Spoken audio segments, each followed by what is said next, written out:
Bienvenue à tous dans cette nouvelle vidéo. Aujourd'hui, on va parler du pourcentage de chiffre d'affaires généré par Klaviyo. On voit souvent cette métrique autour des 30%. On va voir ce que ça représente, les données qu'il faut réellement regarder et si ce pourcentage a un réel intérêt. Juste avant, je me présente, je m'appelle Théo, j'ai confondé l'agence The Modern Letter. On est une agence spécialisée sur Klaviyo et on aide les marques e-commerce dans leur stratégie CRM pour augmenter leur acquisition et leur fidélisation. Donc, on voit souvent un pourcentage autour des 30% sur le chiffre d'affaires généré par Klaviyo.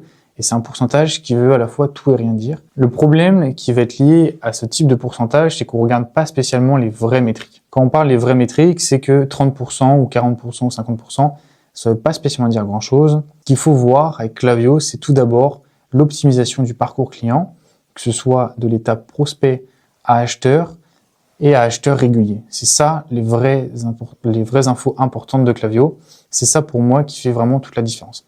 Un parcours client qui va être optimisé, vous allez le ressentir sur votre compte Klaviyo, évidemment. L'idée, ça va vraiment être de faire passer un prospect d'abord à acheteur, puis ensuite le fidéliser sur le long terme pour qu'il parraine des amis, des proches et surtout qu'il rachète pour optimiser du coup votre coût d'acquisition. Qu'on voit souvent sur justement ces 30% là, c'est un délai d'attribution de Klaviyo qui est très long.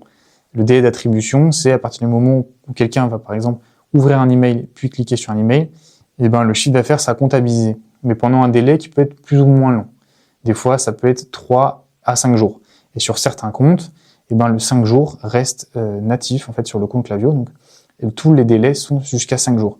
Donc, quelqu'un qui va ouvrir un email de bienvenue et acheter 5 jours après sera considéré comme une vente grâce à Klaviyo, alors qu'entre-temps, il aura pu voir une publicité sur Meta ou sur Google, par exemple, qui l'aura fait acheter. Donc le problème, c'est que souvent les plateformes publicitaires, elles veulent absolument avoir la vente et c'est normal. Donc ils vont dire c'est moi qui ai généré la vente. Klaviyo va dire bah non c'est moi qui ai généré la vente. Mais en réalité c'est avant tout l'écosystème en e-commerce. Donc voilà, quand je parlais d'acquisition juste après, c'est que Klaviyo permet notamment de gérer aussi toute la partie acquisition. Donc c'est-à-dire que c'est un tout.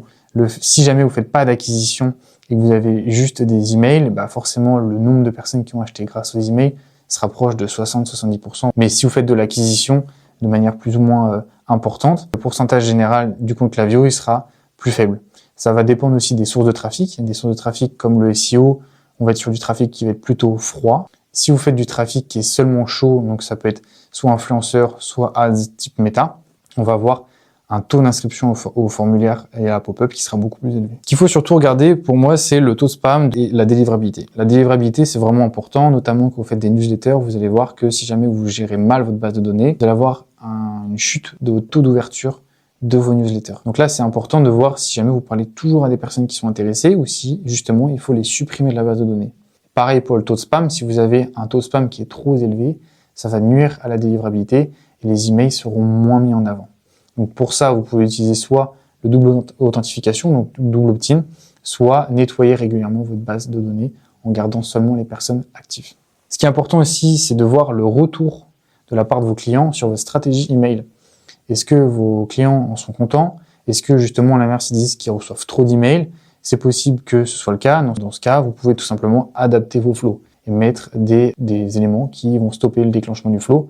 Par exemple, n'a pas été dans le flow au cours des 30 derniers jours. Ça permet d'éviter aux personnes qui font plusieurs paniers abandonnés dans la semaine de recevoir plusieurs emails. Et ce qu'on va regarder aussi, c'est la part des flows et des campagnes. On va essayer d'atteindre 60% des flows, 40% des campagnes ou 50-50, mais il ne faut pas qu'il y ait un écart trop prononcé. Si aujourd'hui vous avez 70-30, 80-20, c'est que soit vous faites pas assez de newsletters, soit vos flows sont peut-être pas assez développés. L'objectif pour une marque e-commerce, c'est d'atteindre entre 10 et 13 flows et si possible de faire une newsletter minimum par semaine pour garder un lien avec la base de données. L'avantage, c'est de pouvoir, avec les newsletters, créer une vraie relation sur le long terme et les flows, de pouvoir, à chaque point d'interaction sur le site ou à l'inverse, du coup, les personnes n'ont pas été sur le site, en profiter pour envoyer un email et les newsletters les garder pour optimiser la relation avec vos abonnés. Voilà, c'était une courte vidéo pour parler un petit peu de l'attribution et du pourcentage moyen qu'on peut voir sur certains comptes. L'objectif, clairement, de Klaviyo, c'est de compléter toutes les sources d'acquisition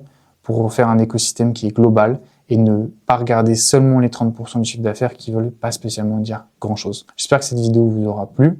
N'hésitez pas à laisser un commentaire. Si vous avez des questions, on y répondra avec plaisir. Et si vous souhaitez être accompagné sur la partie newsletter, flow ou design, vous pouvez cliquer sur le premier lien en description et on pourra en discuter de vive voix. Je vous souhaite une bonne journée et à très bientôt. Au revoir.